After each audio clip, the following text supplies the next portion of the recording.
You ever get the feeling that God's messing with certain people? Well, today we'll take a look at some of the unluckiest people of all time, from the crazy unlucky to the downright impossibly unlucky. Meet Tsutomu Yamaguchi, the only man to survive not one, but 2 atomic bombs in World War II, the only 2 ever dropped on other human beings that killed over 100,000 people. And it's all due to this guy. Tsutomu was a naval engineer working on an oil tanker in the picturesque town of Hiroshima in what was supposed to be his very last day in the city. Can you imagine being in one of the deadliest events in human history on the last day you're supposed to be there? Crazy. Suddenly he heard the drone of an American bomber overhead and watched it drop a large object connected to a parachute. A bright flash of light appeared in the sky, and a large boom and shockwave flung him hundreds of feet in a tornado into a nearby potato patch. I mean, thank God the potatoes were there to break his fall. Severely burned, partially blinded, and with both eardrums ruptured, he saw the gigantic mushroom cloud in the distance. Learning that the train station was still somehow operating, Tsutomu had to cross a river of floating dead bodies and miles of destroyed buildings to even make it to the train station. I mean, that's one of the bleakest things I've ever heard in my life. And he took the last train back to his hometown. That town? Tsutomu was so badly disfigured that he wasn't even recognized by his own wife, his own child, or his friend, a doctor that treated his burns. All patched up and still traumatized from the blast, my guy Tsutomu still showed up for work the next day, my shareholder value king, or his boss accused him of lying. How could a bomb destroy a whole city, he said. And then, in one of the greatest I told you so moments in history, they heard the drone of another American bomber, dropping the second bomb and unleashing a blast even larger than the first, breaking the glass of his office and sending them both flying into the wall, ripping off Tsutomu's bandages. Thankfully, Tsutomu's family was unharmed as they were out looking for medicine for his burns and were far away from the blast. Tsutomu lived to be 93 years old and one of the greatest anti-nuclear weapon activists to ever live. What a king. And if you made it this far, make sure to like and subscribe for 7 years of good luck. Meet Henry Gunther, the very last man to die in the deadliest war up until that point in history, World War I, which claimed the lives of 20 million people. He died less than a minute before the war ended completely. Henry was living the good life in Baltimore with his fiancée and child and a comfortable job at the bank. He was drafted to the military in 1917, becoming promoted as a supply sergeant, and arrived in France in July 1918. Miserable in the army and missing home, he wrote a letter to his friend back home complaining about life in the trenches and recommending that his friend not serve. And if you've seen Trenchfoot, you'd probably understand. The military, however, did not and demoted him back to a private. After this demotion, his fiancée broke off their engagement and left him. Understandably sullen and reserved, not his usual self, he felt the need to prove himself and volunteered to have the most dangerous assignments as a runner. Runners were soldiers that carried messages between the trenches, like the 2 dudes in the movie 1917.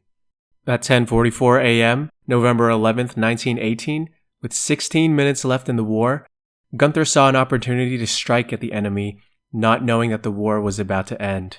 He charged onto the field with his fellow soldiers calling him to stop, and the broken English of the German soldiers telling him to stop as well. Regardless, Gunther charged the German line with the bayonet and was gunned down by a machine gun, dying instantly. The time was 10:59 a.m., 1 minute before all the soldiers laid down their weapons and no more lives were lost. Can you imagine being the last death of the deadliest war in history? Poor guy. Next, meet Adolphe Sax. Yeah, the inventor of the saxophone. That guy. When you hear this, it seems like some time traveler was really trying to assassinate the wrong Adolphe. At 3 years old, Adolphe stumbled upon a bowl full of milk and drank it, except that instead of milk, it was actually a bowl full of watered-down sulfuric acid. I mean, who leaves a bowl of acid on the floor with a 3-year-old around? Someone really did not want the saxophone invented. The second close call happened less than a year later, when Adolphe tripped and fell several flights of stairs and smacked his head into the stone floor and fell into a short coma. Ah, yes, a short coma, the best type of coma. Adolphe also found and picked up a large needle he found on the floor of his kitchen and proceeded to swallow it whole. He also accidentally fell onto a burning stove, but both of these accidents resulted in no serious injuries. I mean, this guy's kitchen was more booby-trapped than Kevin's house in Home Alone. Except his parents were trying to get rid of him or something. At 10, Adolphe was playing near a river when he stumbled face first into it and was carried away by the current. Adolphe almost drowned, but was at some point pulled up by a random passerby who noticed a struggling boy in the water. Later that year, he was in his father's workshop when a gunpowder explosion went off and sent him flying across the room. He even entered into a second coma when a roofstone fell and hit his head during a stroll around his town. Yes, this man had 2 comas and lived. Well, we're all grateful that he survived because without him, well, we wouldn't have this.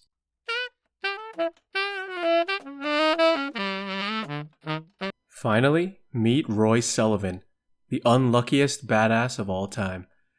He was a Virginia park ranger that was struck 7 times by lightning. The chances of being struck by lightning once in 80 years is 1 in 10,000. 7 times in 80 years? Well, it's 1 in this number. Putting that into perspective, it's even unlikelier than winning the Powerball 3 times in 3 tries. Strike 1. Roy Sullivan saw a thunderstorm approaching, striking the watchtower he was in 8 times. Once he got out and started running away from the storm, it struck him once in the leg. Everyone knows that, like bears, running away from storms triggers aggression. Strike 2. Roy was driving a vehicle which are actually known to protect against lightning strikes, due to what's called the Faraday cage effect. However, as luck would have it, lightning bounced off a tree into the open window of his truck and set his hair on fire. Strike 3.